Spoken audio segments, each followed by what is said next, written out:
right, it's June 10th, 2022. Mustang Invasion, IMU. Iowa Mustangs Unstabled. Invasion 6, and it is also Mustang II Reunion 7. Got all the other Mustangs getting checked in. Most of the Mustang IIs and Ford Performance here. They're the major sponsor along with workoutwhereyouwork.com. All already here. We got Celine.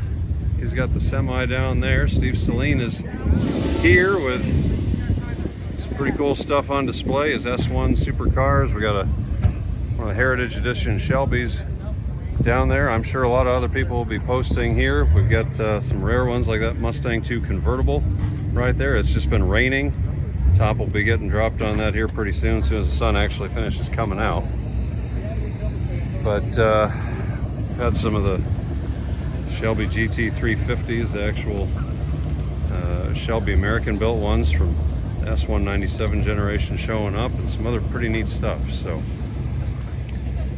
should be a fun day of racing and showing if the sun actually comes out. All right, we got Morgan Brislawn representing the Mustang IIs. Mustang II Reunion 7, Stang Invasion VI.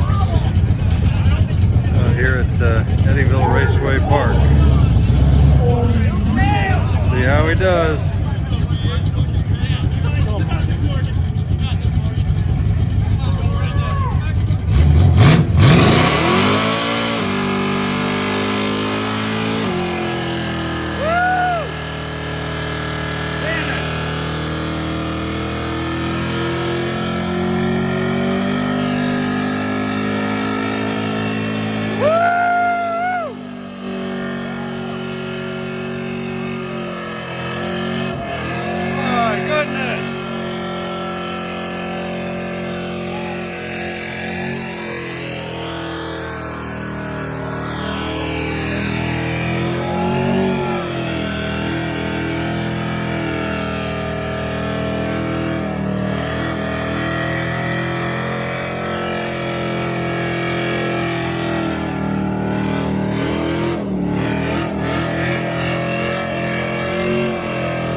There it goes. That's why you don't talk shit about a little Mustang II. That is, isn't it? Yep. Very nice. June 10th, 2022, Mustang II Reunion 7 at Stang Invasion VI. Got a real good turnout today. We're down. Oh, by the way, I'm going to interrupt myself. Morgan Brislawn just took this through the Burnout contest out on the drag strip and represented very well. Maybe the best Burnout I've ever seen in my life. And Paul here drove this all the way from New York to be here in Iowa today. We've got a lot of really nice cars here. We lost a few due to high fuel prices and some family issues and whatnot. But we still got 15 cars. Pretty good turnout, and everything that has shown up is very high quality. Very nice stuff. Edwin here is about to go enter the exhaust contest. Gotta have a run-in to win the contest. Hopefully he gets that fixed.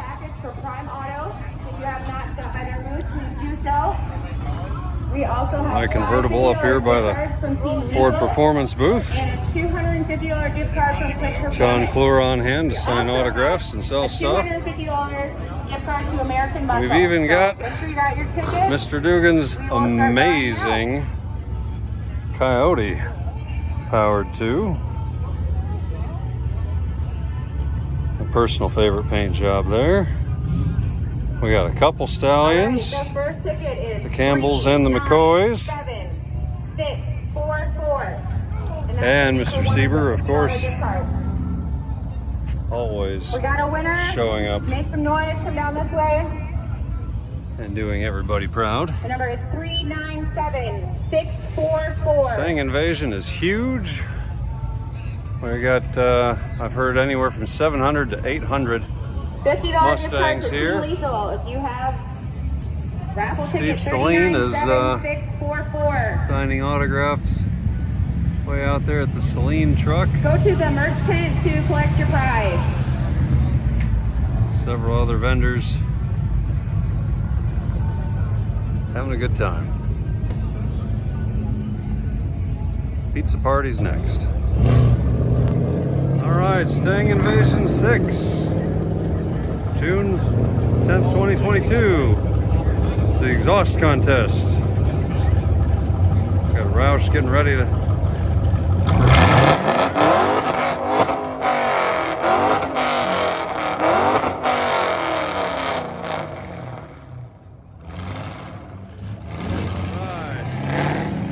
Next up, we got Edwin Knutson Jr. Mustang II, representing for Mustang II Reunion VII.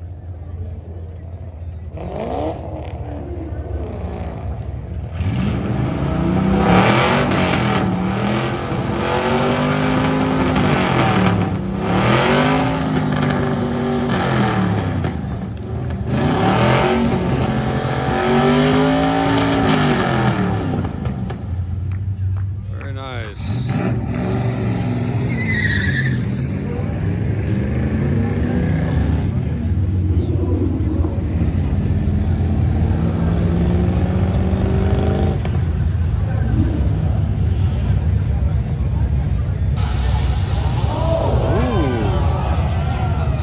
Getting low.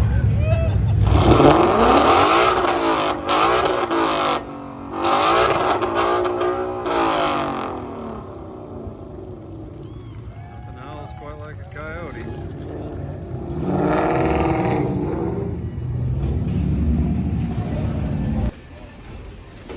One, I have an excerpt from my book that happens to be from the Mustang II chapter. And the other is a very special award. Which should I do first? Award. Special award? Okay.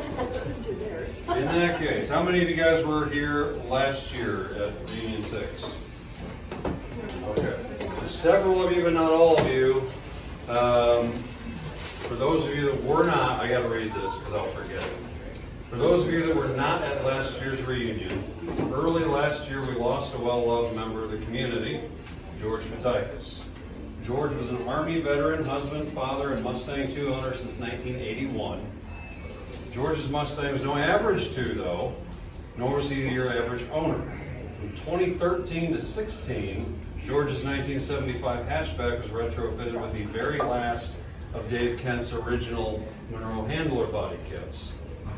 Plus a roll bar, a fuel cell, big wheels, modified suspension, mesh grille, custom illuminated dash and door sills, custom louvered hood, which is a work of art, high back seats, backup camera, navigation, gorgeous. I think it was Kona blue paint. Yep, Kona blue paint. Beautiful paint job. And of course the big souped up V8. He named it Unbridled Fury, and he remained active in the community all the way up until he succumbed to brain cancer on January 21st of last year. Before and during his battle, right up to the end, George maintained a sense of humor and kept active in all the online forums, always encouraging other two owners and helping in any way he could. So after his passing, I decided to introduce an award, the George Ftikas Unbridled Spirit Award.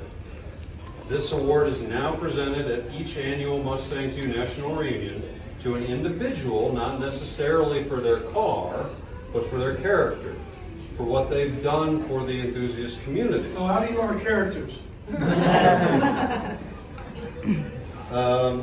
It is to be bestowed upon someone who has gone above and beyond in some way to benefit the Mustang II collector community as a whole.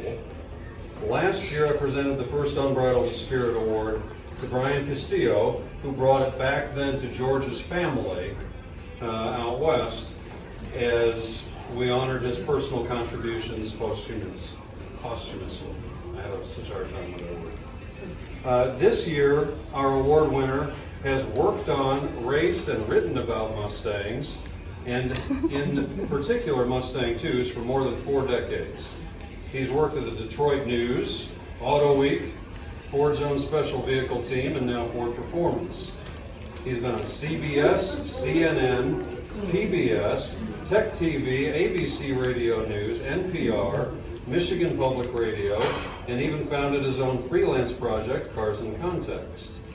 He's authored 2 major books about the Mustang, was featured in the documentary film Mustang, The First 50 Years, hosted podcasts for the Mustang Owners Museum, and pens his own monthly column in Mustang Times Magazine. He has his own 1977 Cobra II on display as the sole Mustang II at the Halderman Museum in Ohio.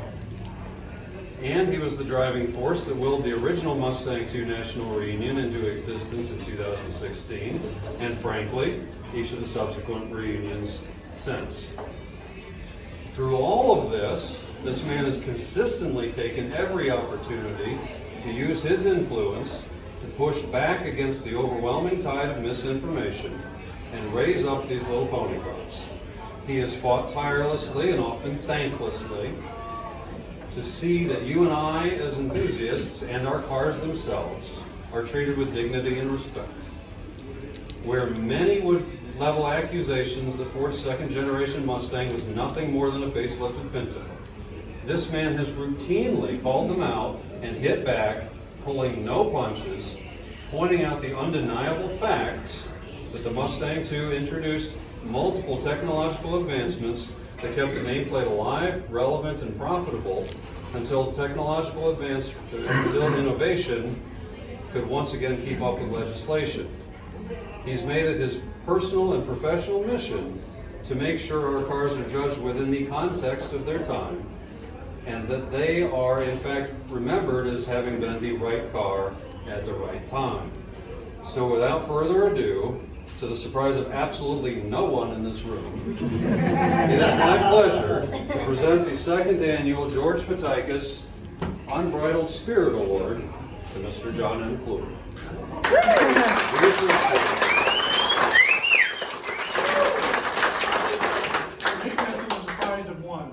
Because I don't expect this. You're the ones that drive it. I just try to help, and have you do this. Most people don't even sing to just go on their own life. I just try to connect everybody. But this is a better honor than if my bosses at Ford would give me something, because it comes from you guys. So thank you very much for this. And Robert, you should know that there was very few people. I never felt comfortable by bestowing the next generation of II leadership. So I can give you this Ford Performance flag. Thank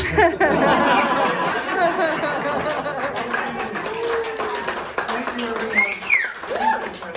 Thanks for coming out, and hopefully you'll be at the dealership tomorrow. If not, check out Robert. We'll make sure the Facebook page stays updated. We'll list our awards. And yes, you can roll those pieces of pizza up and put them in your pocket on the way home. You on the radiator in the hotel room? Let me set the context for this.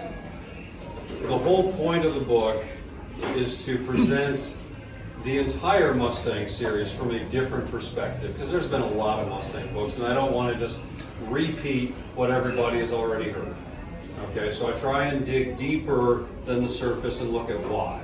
Specifically with the Mustang II, of course, I'm looking at other models, other brands even, and what has influenced what, and how the Mustang II stuck in the context of its time, how it stacked up against everything else. So I talk about Monza earlier in the book with pretty good detail, and a few other cars. So this is not the first time that another car gets mentioned.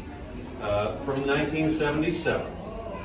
It is worth noting that although 1977 represented the only model year in which Mustang II's peak performance wasn't increased, the Little Pony still represented a relative performance bargain versus its direct competitors, and even upmarket. Due to their significant difference in price, the motoring press never pitted the two against each other for a direct head-to-head comparison. But the savvy Mustang enthusiast would surely have noted the extreme performance bargain that any V8-equipped Mustang II represented when compared to the new Porsche 924. Although Mr. Adamson had included Porsche's 914 at the Long Beach Consumer Reaction Clinic back in the early days of the car's development, it had never been considered a serious competitor due to its basic design differences as a two-seat, air-cooled mid-engine Targa model. However, 914 production ended in 1976, and the model was replaced by Porsche's all-new entry-level sports car, the 924, featuring a front-mounted, water-cooled, overhead cam four-cylinder engine. Paired to a 4-speed manual transmission, this sporty 2+2 hatchback proved to be much more of an apples-to-apples comparison against the far less expensive Mustang II. Stuttgart's latest model measured 170.1 inches in length compared to Mustang's 175, 66.3 inches in width compared to 70.2, and featured a wheelbase of 94.5 inches versus the II's 96.2. The Porsche's 2-liter engine produced 95 horsepower, 106 pound-feet, which also proved relatively comparable to the 2.3-liter Ford, which had now increased to 89 horsepower, 120 pound-feet. Weighing in at a trim 2,579 pounds, though, the little Porsche enjoyed a 171-pound weight advantage, allowing it to outhandle and out-accelerate for its heavier hatchback in 4-cylinder form. But while the 924 may have been considerably cheaper than the 911, its $9,395 asking price was stratospherically higher than that of Mustang II. Financially, this meant one could order their Mustang with the optional 134 horsepower, 247 pound-foot small block V8 and rally package, and still come in thousands of dollars below the entry price of the Porsche. Suddenly, the 12.5 second 0 to 60 time claimed by the Germans and was every bit as laughable as Monza's. Likewise, the Porsche's 18.1 second quarter-mile time also failed to compete with a more powerful Mustang. One could argue that comparing a 4-cylinder Porsche to an 8-cylinder Ford might not be a fair fight, and they wouldn't be wrong. But therein lies the point of this lopsided comparison.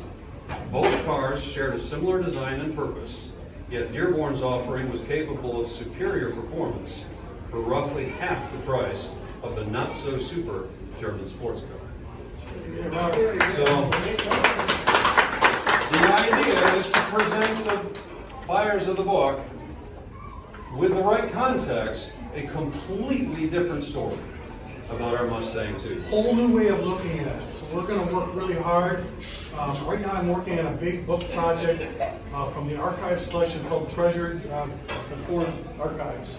And after Ford read it, because of authors like Robert, I had several new authors who told a different story about Ford Motor Company 119 years now. Guess what?